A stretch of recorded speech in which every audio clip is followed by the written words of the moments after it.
Hola, buenas. Seguro que os acordáis de unos apuntes que os di en clase cuando estábamos estudiando este tema, porque algunas de las cuestiones que aparecen en la programación de física y química pues no estaban contempladas en vuestro libro. Lo primero que aparecía era una serie de diapositivas que tenéis también en el aula virtual, era un esquema, el esquema que ya hemos hablado muchas veces de cómo la química clasifica a la materia en sustancias puras y en mezclas. Dentro de las sustancias puras simples, sustancias puras compuesto. Dentro de las mezclas, los dos tipos, las homogéneas y las heterogéneas.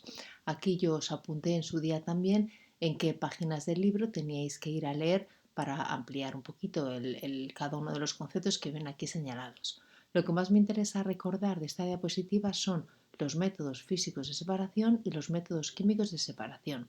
Si lo que queremos es, a partir de una mezcla, separarla y obtener individualmente cada una de las sustancias puras de las cuales está formado, pues entonces tendremos que recurrir a métodos físicos, como la destilación, la decantación, la cristalización, etc. Todos ellos se llaman métodos físicos porque las sustancias no cambian.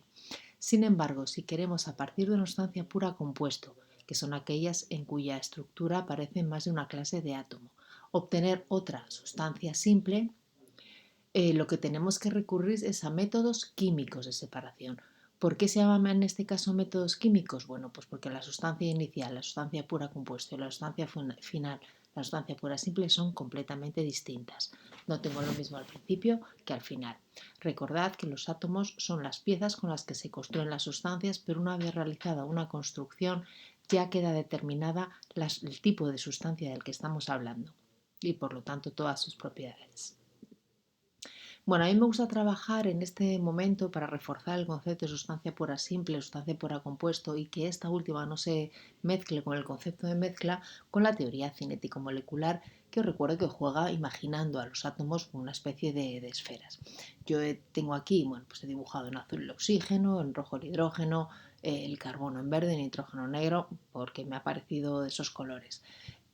Por supuesto que ya sabemos que los átomos son divisibles, esto es un modelo Dalton que también sabemos que es incorrecto, pero como es cómodo y me permite explicar de forma sencilla algún concepto, pues se puede utilizar, no hay ningún problema.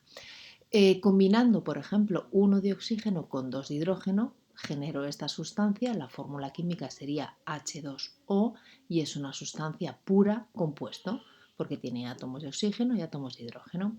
Dos átomos iguales de hidrógeno, el H2, el gas hidrógeno, sería una sustancia pura simple porque los dos átomos son iguales. Esta otra de aquí, formada por un átomo de carbono y dos de oxígeno, el CO2, el dióxido de carbono, pues es una sustancia pura compuesto.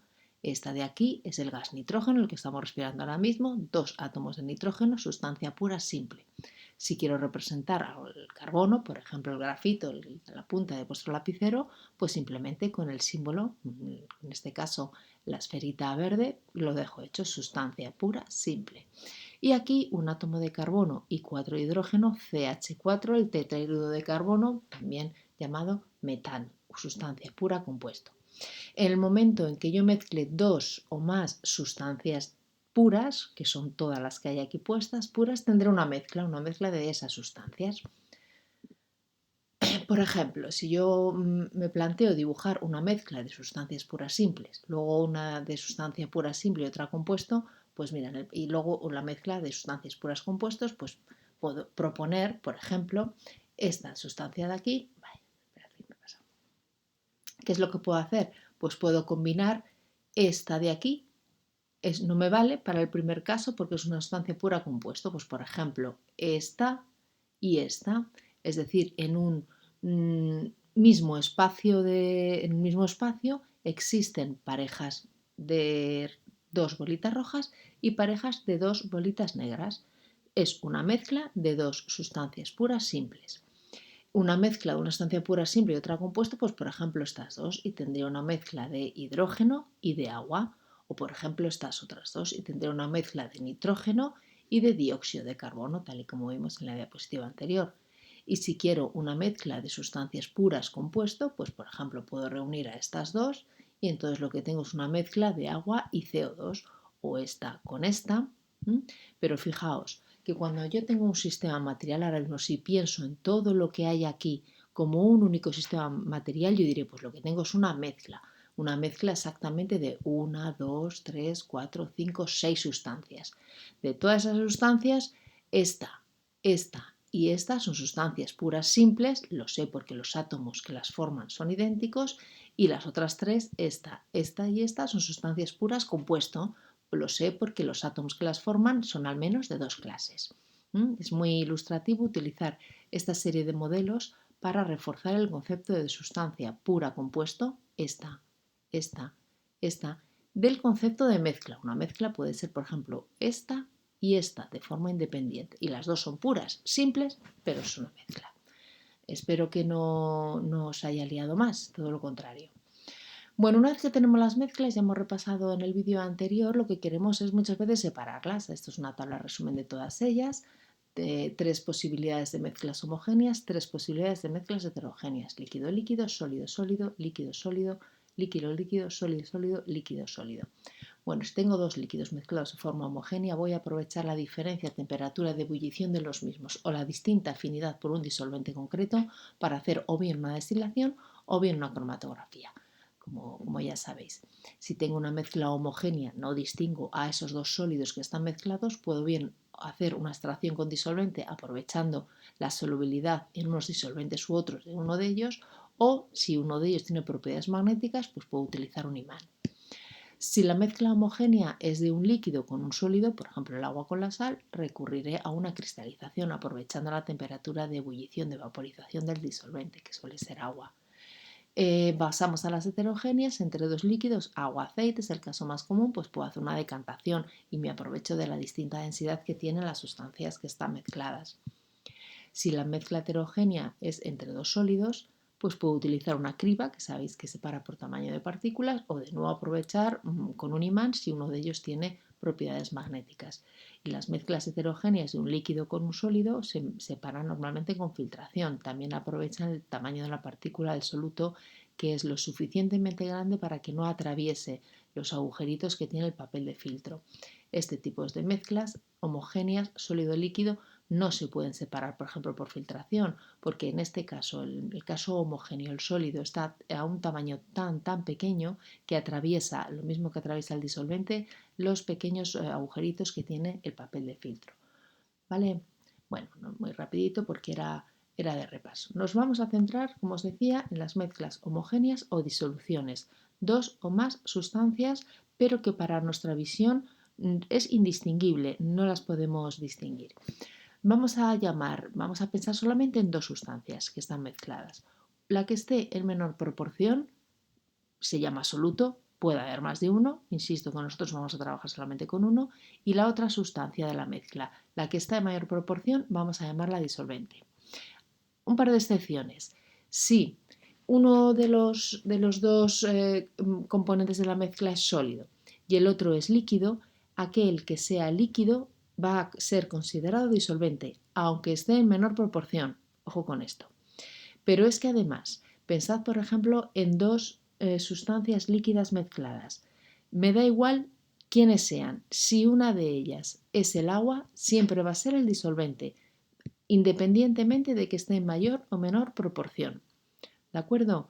Si no está el agua y hablamos de dos sólidos, pues soluto será el de menor proporción y disolvente el de mayor proporción. Si tenemos un sólido mezclado con un líquido, pues el líquido va a ser el disolvente aunque esté en menor proporción. Y si aparece el agua mezclado con un sólido, mezclado con un líquido, siempre va a ser el disolvente, esté en la cantidad en la que esté. Bueno, nuestras mezclas homogéneas o disoluciones con las que vamos a trabajar van a ser binarias, es decir, dos sustancias mezcladas, pero es que además una de ellas ya la tenemos decidida, va a ser siempre el agua. Por lo tanto, el disolvente en todos los casos que vamos a estudiar ya lo tenemos decidido. El que acompaña al agua en todos los casos será, por lo tanto, el soluto. Vale, ¿y qué es esto de concentración de una disolución? Aquí viene lo que os gusta, que es el tema de los problemas. Bueno, pues hablar de la concentración de una disolución es una manera de decir cuánto soluto hay en la disolución. Realmente el que nos interesa es el soluto. El disolvente ya sabemos que es agua, ya sabemos que no lo vamos a cambiar. Luego realmente lo que se va a cambiar de una disolución a otra es el soluto. Insisto, hablar de la concentración de una disolución es hablar de cuánto soluto hay. ¿De acuerdo? Y eso lo podemos decir de muchas maneras. Bueno, lo primero que tenéis aquí es el concepto de densidad de la disolución, que no es nuevo, que ya lo conocemos, que es la relación que entre la masa y el volumen, en este caso de la mezcla, de la disolución. Por lo tanto, mismo concepto que con sustancias puras. Si cambia la disolución, si cambian las cantidades de soluto y las cantidades de disolvente, pues tengo disoluciones diferentes, entonces tendremos densidades también diferentes. Pero el concepto es el mismo que hemos trabajado para las sustancias puras. Lo que viene a continuación sí que es ya específico. La primera de ellas, la primera forma de calcular o de indicar la concentración de una disolución se llama porcentaje en masa, tanto por ciento en masa. ¿Cómo se calcula matemáticamente? Pues haciendo una división. En el numerador vamos a poner la masa solo la del soluto, el componente soluto, y en el denominador la masa de la disolución. La masa de la disolución, aquí la tenéis abajo, es el resultado de sumar todo lo que hay en la disolución, es decir, la masa del soluto y la masa disolvente. Pues todo lo que hay en la mezcla es la masa total de la mezcla realmente. Es el numerador, fijaos aquí, de la densidad. Este es un fallo, quiero recalcarlo porque muchas veces en muchos ejercicios aquí solamente ponéis la masa del disolvente, la masa del agua, pero no, eso es incorrecto, es la masa de la disolución. Por lo tanto, antes de venir a poner aquí ningún número, tenéis que poner la masa de la disolución. Se fue. Vamos a ver. ¿De acuerdo? Soluto más disolvente. Bueno, una vez que has hecho la división, si lo dejas de esa manera, lo que tienes es un tanto por uno. Es más habitual expresarlo en tanto por ciento y para eso lo multiplicamos por 100. Bueno, matemáticamente con que lo expreséis así de esta manera es suficiente. La S significa soluto, la D mayúscula significa disolución y la D minúscula que anda por aquí disolvente. ¿Vale? Bueno, otra manera, muy útil cuando los dos componentes que forman la mezcla, las dos sustancias que forman la mezcla homogénea, son líquidos. Bueno, pues en ese caso es más útil hablar del tanto por ciento en volumen. Es muy parecido al tanto por ciento masa, donde antes poníamos masa, ahora vamos a poner volumen, pero exactamente igual. En el numerador el volumen de soluto, en el denominador el volumen de disolución. Y expresada matemáticamente, también multiplicada por 100 para darlo en tanto por ciento, aquí lo tenéis al lado. Las unidades que tengo que poner aquí en la masa o en el volumen, pues las que queráis, pero la misma en el numerador y en el denominador, siempre la misma. Al final, tal porcentaje, tanto en masa como en volumen, son adimensionales, es un tanto por ciento, pero eso sí, los volúmenes de las dos, de la división o la masa de la división, las dos, todo con las mismas unidades. La tercera forma de expresar la concentración de una disolución se llama concentración en masa y se calcula de la siguiente manera. En el numerador vamos a poner la masa del soluto, igual que en el porcentaje en masa, y en el denominador vamos a poner el volumen de la disolución. Fijaos, el denominador también del porcentaje en volumen, parece una mezcla de estos dos. No se multiplica por 100 ni por nada de eso. Por lo tanto, masa del soluto dividido entre volumen de la disolución. Aquí las unidades pueden ser variadas porque mantenemos tanto la unidad del numerador masa como la unidad del denominador volumen, gramos litro, gramos mililitro, kilogramo metro cúbico y cualquier combinación que queráis. La que más se utiliza es la primera, gramos de soluto, litro de disolución, cantidad de masa de soluto que hay contenida en un volumen concreto de disolución. Insisto, la masa de la disolución es la suma de la masa del soluto y la masa de disolvente, nada que decir, la masa no se pierde, ni se escapa, ni desaparece, ni nada de eso. La magia potagia no. Sin embargo, cuidado con esto. El volumen total de la disolución no suele coincidir, no tiene por qué coincidir con la suma del volumen del soluto y el volumen de disolvente. No tiene por qué coincidir. El volumen de la disolución no tiene por qué coincidir con el volumen del soluto y el volumen de disolvente. Sin embargo, la masa de la disolución siempre la del soluto más la del disolvente, siempre. Esto es una cuestión de espacios, huecos que se establecen entre los átomos que forman las sustancias y una vez que se juntan, ambos las partículas suelen ocupar una serie de huecos que antes no había, aparece una serie de interacciones, unas son atractivas, otras son repulsivas. Bueno, el resultado de laboratorio que se puede demostrar es que el volumen total de la disolución no coincide con esta suma. Sí que es verdad que no es muy diferente, sobre todo cuando se mezclan dos líquidos, pero no podemos decir que sea igual. Bueno, pues con todas estas expresiones podemos hacer ejercicios numéricos. Antes, dos cositas importantes. El valor de la concentración de una disolución no depende de la cantidad de la misma, por lo tanto, es una magnitud física intensiva. Cuando una magnitud física es intensiva no cambia por el hecho de tener más o menos cantidad. Hemos estudiado muchas magnitudes físicas intensivas este curso. La más fácil de entender es, por ejemplo, el color de la disolución. Me da lo mismo el color que tenga de una mezcla, el color del vino que hay en una botella, al color de ese vino si lo echo en un vaso. El color no cambia porque el color es una magnitud física intensiva. Lo mismo con la densidad, lo mismo con la temperatura en los cambios de estado, pues ahora también con la concentración. Si una disolución hemos calculado que tiene una concentración la que corresponda, esa ya pertenece a esa disolución independientemente de la cantidad de disolución. Un ejemplo, cuando decimos que la concentración de una disolución de sal y agua es de un 23% en masa, lo único que especificamos o lo único que queremos decir es, mira, si cojo 100 gramos de esa disolución, seguro que 23 son de sal y el resto hasta 100, estamos hablando de 77 gramos, son agua. Eso es seguro. Quizás yo no tenga 100 gramos de disolución, quizás tenga otra cantidad, pero si tuviese 100 gramos, las cantidades serían esas seguro. A partir de esa relación de cantidades, pues surgen una serie de problemas numéricos pues, bastante interesantes.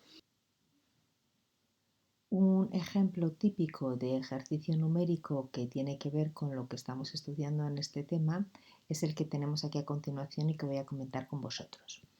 El ejercicio dice lo siguiente. Hemos preparado una disolución mezclando 12 gramos de sal con 95 mililitros de agua pura.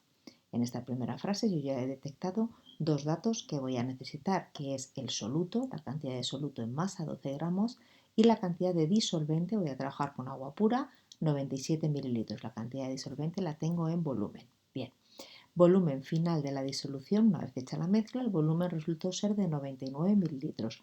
Otro dato más, esta vez es un dato de la propia disolución, de la propia mezcla, su volumen, 99 mililitros. Teniendo en cuenta que la densidad del agua es de 1 gramo cada mililitro, es un dato que compete exclusivamente al agua, me pide que calcule estos cuatro apartados. El primero de ellos me pide la concentración de la disolución en porcentaje en masa. Bueno, pues simplemente aplicando la expresión que hemos estudiado, porcentaje en masa, masa de soluto, masa de la disolución por 100, teniendo en cuenta que las dos unidades de masa en el numerador y en el denominador deben de ser iguales, lo único que tenemos que tener cuidado, estamos en condiciones de responder. Cuidado con este denominador, masa de la disolución, es decir, masa del disolvente más la masa del soluto. La masa del soluto me la están dando en el enunciado, son los 12 gramos, es la sal, y en el denominador tengo que sumar esos 12 gramos del soluto a la masa que tenga de disolvente. ¿Conozco la cantidad de disolvente? Sí, pero conozco el volumen, no la masa. Ahora bien, como se trata de agua pura y además me dicen que cada mililitro de agua pura le corresponde 1 gramo de masa, los 95 mililitros de agua equivalen a 95 gramos de agua. Es el numerito que tengo que poner aquí. Sumar 95 más 12, esos son 107, ese es mi denominador. 12 dividido entre 107 multiplicado por 100 da un resultado de 11,2. La solución, por lo tanto, es que en 100 gramos de disolución hay 11,2 gramos de soluto y 88,8 gramos de disolvente. He terminado el primero de los apartados. El apartado B me pide la concentración de la disolución expresada en masa, la concentración en masa de la disolución, concretamente gramos litro. Bueno, pues en la definición queda clara, en el numerador tengo que poner la masa de soluto, la conozco, 12 gramos, y en el denominador el volumen de la disolución. El volumen de la disolución lo tengo en el enunciado, lo tengo en mililitros, tengo que pasarlo a litros, es lo único que tengo que tener cuidado porque me lo piden expresamente en litros. Por lo tanto, lo primero, cambio de unidades, haréis el factor de conversión, 99 mililitros son 0,099 litros y a dividir. La división resulta ser 121,2 gramos cada litro.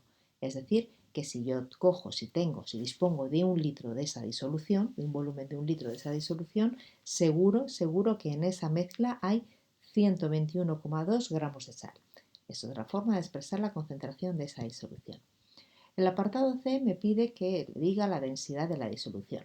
Bueno, esto no tiene nada que ver con concentración de la disolución, es una característica de la disolución que, como sabemos de la propia definición, hay que dividir, hay que ver la relación entre la masa y el volumen, en este caso de toda la mezcla. El numerador 12 más 95, que es la masa de toda la mezcla, mira, es el mismo denominador que hemos puesto aquí arriba. Y en el denominador el volumen de la disolución, que lo tengo en el enunciado, 99 mililitros, volumen de la disolución, cuidado, cuidado, volumen de la disolución. Una vez hecha la división me da 1,01 gramos cada mililitro. Es decir, si cojo esa disolución, concretamente tomo 1 mililitro, le corresponde una masa de 1,01 gramos. Si cojo 1 mililitro de esa disolución y lo pongo en la balanza me va a decir 1,01 gramos, que es la masa total de la disolución, de ese volumen de disolución.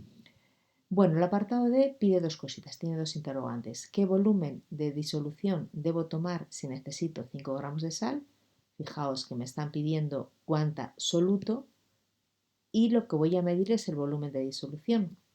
¿Cómo puedo resolver esto? Bueno, pues con la ayuda del apartado B o simplemente del enunciado. Y lo vamos a hacer con la estrategia de factores de conversión. Atentos. 5 gramos de sal es lo que necesito, es lo primero que escribo. Factor de conversión. Bien, la pregunta es, ¿qué volumen de disolución debo tomar si necesito 5 gramos de sal? La respuesta inmediata es, no tengo ni idea, yo no lo sé, no lo sé. Ahora bien, si me hubiese preguntado por 12 gramos de sal, entonces sí, porque lo tengo aquí en el enunciado. Si me hubieran dicho, oye, que quiero 12 gramos de sal, pues lo tengo chupado. Mira, 99 mililitros de disolución, lo tengo en el enunciado. Por lo tanto, en 5 gramos de sal no lo sé, pero en 12, 99 mililitros de disolución. ¿Cómo lo coloco en el factor de conversión? Bueno, pues ya sabéis, se trata posteriormente de eliminar la masa de sal y quedarme con el volumen de disolución, porque es lo que me preguntan. Pues lo único que me queda por hacer es multiplicar 5 por 99 y dividir entre 12. Y eso me sale 41,25 mililitros de disolución. Si de esa disolución yo cojo esta cantidad en volumen, por ejemplo, con una probeta, ahí dentro voy a tener 5 gramos de sal. Ya, pero está mezclado con agua. Bueno, pues deja evaporar el agua, haz una cristalización y exactamente recuperarás esos 5 gramos de sal. En vez de haber puesto este factor de conversión, podía haber utilizado lo que he obtenido en el apartado B, que es exactamente lo mismo. En ese caso hubiera escrito, ¿qué volumen de disolución necesito tomar para tener 5 gramos de sal? Pues no lo sé, pero si hubiera necesitado 121,2 y pones aquí 121,2, entonces hubiera cogido 1 litro o 1000 mililitros y el resultado vais a ver que sale exactamente igual, lógicamente. La otra interrogante de ese apartado D es qué masa de soluto de sal hay en 429 gramos de disolución. En 429 gramos de disolución, pues de nuevo no tenemos ni idea, no lo sabemos. Ahora bien, si me hubiesen preguntado, voy a coger lo que he obtenido en el apartado A, si me hubiesen preguntado por 100 gramos de disolución, claro que lo sé, en 100 gramos de disolución lo tengo aquí escrito, hay 11,2 gramos de soluto, pues eso es lo que tengo que poner aquí. Puedo poner eso en el numerador 11,2 gramos de soluto, denominador 100 gramos de disolución, o esta otra relación que tengo aquí, que también es perfectamente válida, 12 gramos de soluto en 107 gramos de disolución. Exactamente la misma cantidad, la misma relación. 12 dividido entre 107 es exactamente el mismo número que 11,2 dividido entre 100. Son las dos posibilidades que teníais de haber solucionado este otro apartado. Es una estrategia, la de factores de conversión, que a mí me parece muy útil porque simplemente tenéis que pensar en este caso, por ejemplo, tenía que relacionar la masa de la disolución con la masa del soluto, pero yo tengo una relación ya conocida, la tengo en el enunciado y la tengo también aquí, en este apartado, 100 gramos de disolución, 11,2 gramos de soluto, y esa relación es de esa disolución, no va a cambiar, sigue valiendo. Por lo tanto, plantear el ejercicio de esta manera, en 429 gramos de disolución no sé lo que hay, pero en 107, 12 o en 100, 11,2, lo ponéis en forma de factor de conversión, calculadora y se acabó. Creo que es una forma bastante sencilla de que vayáis aprendiendo a hacer este tipo de ejercicios con esta estrategia de factores de conversión, porque para sucesivos cursos os va a ser tremendamente útil. Otro posible ejercicio es el que viene a continuación. Se trata de trabajar con una botella de suero fisiológico. El suero fisiológico se utiliza mucho en medicina para hidratación, también para limpieza de lentes de contacto, para lavados nasales, lo podéis comprar en farmacias. Bueno, es una disolución definitiva de agua, que va a ser el disolvente, y de sal, que es el soluto. En la etiqueta dice que 100 mililitros de suero, 100 mililitros de disolución, contienen 0,9 gramos de sal. La pregunta es la siguiente: si dejamos evaporar todo el agua, todo el disolvente que hay en esa botella, ¿cuánta sal vamos a obtener? Bueno, pues la estrategia de factores de conversión me lo resolvería de esta manera. 500 mililitros de disolución, que es lo que tiene toda la botella. ¿Qué cuánta sal hay ahí? Es lo que me están preguntando. Pues yo no tengo ni idea, yo no lo sé. Ahora bien, según me dice la etiqueta, 100 mililitros de disolución, 0,9 gramos de sal. Eso está clarísimo porque lo pone en la etiqueta. En el denominador los mililitros, en el numerador la masa de sal, tachamos, multiplicamos y esto da 4,5 gramos de sal. ¿Cómo puedo conseguir esa sal si viene mezclada con agua? Bueno, pues ya lo sabéis. Tú te llevas el medio litro, ahí dentro hay 4,5 gramos de sal y si la quieres recuperar en estado puro, pues lo que tienes que hacer es una cristalización. Dejas evaporar el agua y recuperas exactamente 4,5 gramos de sal. Otra pregunta dice: si necesito 2,2 gramos de sal, ¿qué volumen de disolución, qué volumen de suero fisiológico debo de medir? Debo medir. Bueno, pues yo no tengo ni idea. 2,2 gramos de sal, sé que aquí hay sal, sé que me la vas a dar con agua. ¿Cuánto de lo que hay en esa botella cojo? Pues mira, no lo sé. Pero si me hubieras pedido 0,9 gramos de sal, tengo clarísimo lo que te tengo que dar: 100 mililitros de suero. Lo pone en la etiqueta. Ahora, la masa de sal queda en el denominador, en el 100 lo pongo arriba, tachamos y multiplicamos 2,2 por 100 dividido entre 0,9, pues me tienes que dar 244,4 mililitros de suero. Y ahí, en esa cantidad de disolución, en esa cantidad de suero, hay 2,2 gramos de sal. Muy fácil, ¿verdad? Pues los que voy a proponeros es que practiquéis a utilizar las expresiones de la concentración, porcentaje en masa, porcentaje en volumen, concentración en masa, con estos ejercicios que vienen a continuación, y hagáis un factor de conversión del estilo a los que acabo de hacer yo ahora con el ejercicio 5. Bueno, creo que son bastante sencillitos, los podéis hacer en vuestro cuaderno y mandármelos en una foto si tenéis alguna duda. ¿De acuerdo? Venga, pues a currar, que es lo que toca. Saludo.